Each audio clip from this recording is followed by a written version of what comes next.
반갑습니다. 말씀과 함께 하루를 시작하는 주님의 백성들을 예수님의 이름으로 축복합니다. 2023년 4월 8일 토요일 오늘 주신 말씀은 마태복음 27장 57절에서 66절까지입니다. 저물었을 때에 아리마대의 부자 요셉이라 하는 사람이 왔으니 그도 예수의 제자라. 빌라도에게 가서 예수의 시체를 달라 하니 이에 빌라도가 내주라 명령하거늘 요셉이 시체를 가져다가 깨끗한 쇠마포로 싸서 바위 속에 판 자기 새 무덤에 넣어두고 큰 돌을 굴려 무덤 문에 놓고 가니 거기 막달라 마리아와 다른 마리아가 무덤을 향하여 앉았더라. 그 이튿날은 준비일 다음 날이라. 대제사장들과 바리새인들이 함께 빌라도에게 모여 이르되 주여 저 속이던 자가 살아있을 때에 말하되 내가 사흘 후에 다시 살아나리라 한 것을 우리가 기억하노니 그러므로 명령하여 그 무덤을 사흘까지 굳게 지키게 하소서. 그의 제자들이 와서 시체를 도둑질하여 가고 백성에게 말하되 그가 죽은 자 가운데서 살아났다 하면 후에 속임이 전보다 더 클까 하나이다 하니 빌라도가 이르되 너에게 경비병이 있으니 가서 힘대로 굳게 지키라 하거늘 그들이 경비병과 함께 가서 돌을 임봉하고 무덤을 굳게 지키니라. 아멘. 어제도 말씀을 드렸던 것처럼 예수님은 말하자면요 지금 그 당시 안식일인 토요일에 무덤에 계신 겁니다. 하나님이신 예수님, 하나님은 아픔도 고통도 죽음도 없으시다 라고 했습니다. 하지만 우리 주의 대속을 위해서 인간의 몸을 입고 오셨고 완전한 인간으로서 인간이 당할 수 있는 십자가 순환과 죽으심을 당하심으로써 그 모든 것들을 온몸으로 받아내셨다라고 했습니다. 여러분 부디요 그 의미와 그 사랑과 그 은혜를 기억하실 수 있기를 바랍니다. 아무튼 그래서 이제 처음이자 마지막인 경험이셨던 거죠. 죽음이라고 하는 것이. 그러면서 이제 그 기간 동안에 죽어 계신 그 시간에 어떤 상황이었는지는 아무도 모릅니다. 그저 우리는 예수님께서 돌아가시기 전에 오른편 강도에게 내가 오늘 나와 낙원에 있으리라 라고 하신 말씀으로 보아 낙원에 있으셨을 것이라고 어림짐작할 수 있을 텐데요. 낙원이 또 어떤 곳인지에 대한 정확한 정보도 사실 없죠. 성경이 자세히 기록되어 있지 않기 때문에 모르는 것이고요. 우리는 충분히 여러 다양한 상상을 할 수 있으되 단언은 할 수 없다라는 것 정도는 꼭 기억하면 좋겠습니다. 여러분 우리는 하나님이 아니기 때문에 다 알 수 없고요. 그래서 단언하는 순간 자기 말만이 맞는 것이라고 주장하는 순간 우리는 이단될 수 있음을 여러분 명심하실 수 있기를 바랍니다. 여러분 이와 관련해서 다른 사람에 대한 판단 같은 것도 그렇습니다. 판단은 오직 하나님의 영역. 우리는 그저 사랑하고 포용하고 한다만 할 뿐인 거죠. 남들을 함부로 판단, 정죄하거나 혐오, 차별, 배제, 소외, 폭력의 대상으로 삼아서는 안 된다라고 하는 점 또한 유념하실 수 있기를 바라요. 여러분 그렇지 않으면요 우리 기독교가 우리가 속한 공적인 영역 안에서 여러 과오를 저질렀으되 그래서 그것이 복음의 장애가 되었던 역사를 되풀이할 수 있다라는 점 또한 잊지 않으셨으면 합니다. 한편 57절에서 61절까지를 보면 몇 사람이 등장합니다. 글쎄요 이게 맞는 말일 것 같은데요. 어려움에 처했을 때 끝까지 내 곁에 남아있는 사람이 진짜 내 사람인 것이고요. 말하자면 그런 것들을 엿볼 수 있는 대목이 아닐까 싶은 거예요. 본문에 등장하듯이 아리마대의 부자 요셉 그가 빌라도에게 가서 예수님의 시체를 달라 하였고 장사를 지냈다라고 합니다.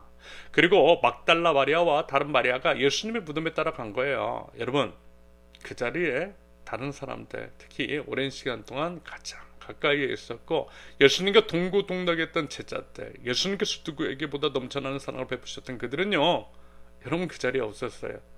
오히려 도망치고 부인하기에 바빴어요. 감히 예수님을 장사할 생각 안 한 것 같고요. 예수님의 시체를 어떻게 할지 고민한 흔적조차 보이지 않더라는 겁니다. 물론 이해 가요. 왜냐하면 자기 자신도 죽임을 당할 수 있기 때문이었겠죠. 겁났던 겁니다. 예수님의 십자가를 보니 더더욱 두려웠을 거예요. 그래서 행여 사람들이 자신을 알아보지 않을까 노심초사했던 거예요. 만약에 밝혀지면 자신들도 죽임을 당할 수 있기 때문입니다. 그런데 그렇다고 했을 때 아리마대 사람 요셉이라고 해서 그런 마음 없었을까요? 두 사람의 마리아라고 해서 그 두려움과 염려와 불안감이 없었겠느냐라는 겁니다. 하지만 그럼에도 주님의 곁을 끝까지 지켰던 거예요. 아직 부활하지 않으셨지만 부활이라는 것은 인간의 이성으로 납득할 수 없는 것이기에 그것을 생각하고 상상할 수도 없었지만 예수님은 이미 죽고 끝나버렸지만 그래서 위험했지만 그럼에도 예수님 곁에 끝까지 지켰던 겁니다. 오히려 예수님이 죽으셨기 때문에 나라도 살 길을 찾는 것이 맞는 것일 텐데 그 어리석은 선택, 손해보는 선택, 바보 같은 선택했던 거예요. 아리마대 사람 요셉 같은 경우에는 부자이면서 잃을 것도 많았으면서 그 모든 것들을 감내하고 예수님의 제자임을 밝혔던 겁니다. 여러분, 이것이 신앙인의 삶인 것이겠죠. 그래야 하는 게 맞지 않습니까? 신앙인은 아무리 그래도 의리가 좀 있어야 하는 게 아닐까 싶은 거예요. 여러분, 어려울 때 친구가 진짜 친구라고 하는 말이 있습니다.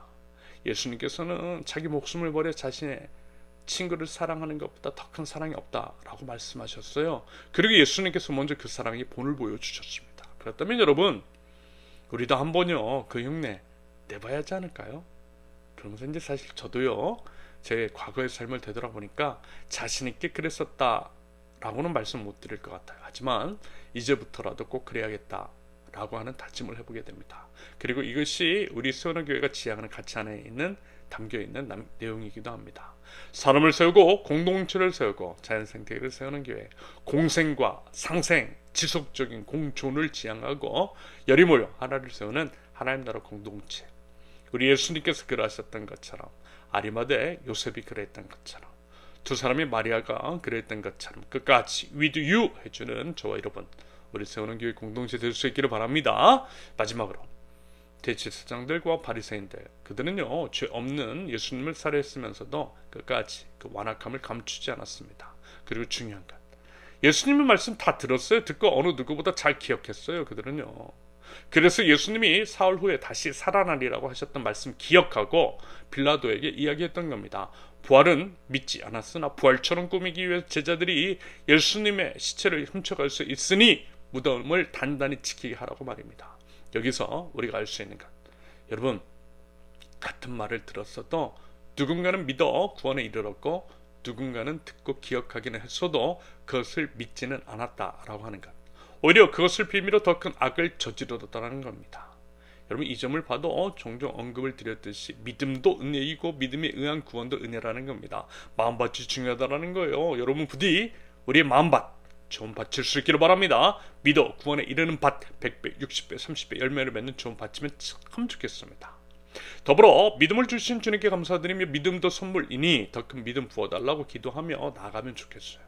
그 마음, 그 중심, 마음의 중심을 모시고 큰 믿음 허락하여 주시면 믿음의 역사를 이루어 주실 줄로 믿습니다. 부활의 아침을 기다리는 오늘, 십자가 바라보고 십자가 그 사랑과 은혜의 감사, 감격, 찬양하며 십자가로 살아가겠노라고 다짐하며 나아가는 저 여러분들, 하나님 나라의 백성들 모두 되실 수 있기를 예수님의 이름으로 축원합니다.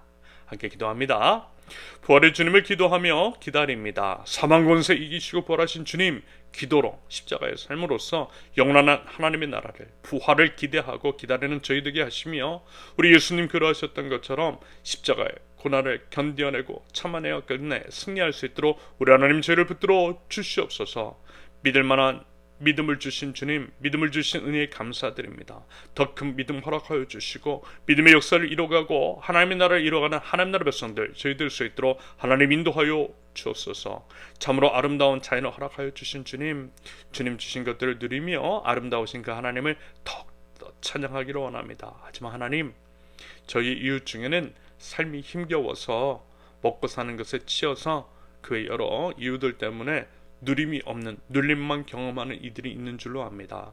하나님, 불쌍히 여겨주시고 저희들이 주님 주신 것들을 용기 내어 나누고 서로의 짐을 나누어 짐으로써 서로에게 아주 작은 쉼이라도 설문할 수 있는 그런 마음과 행동, 제 실천 하나님 허락하여 주시옵소서. 그리하여 저희를 통하여서 하나님의 사랑을, 하나님의 은혜를 경험할 수 있도록 우리 하나님 저희를 사용하여 주옵소서.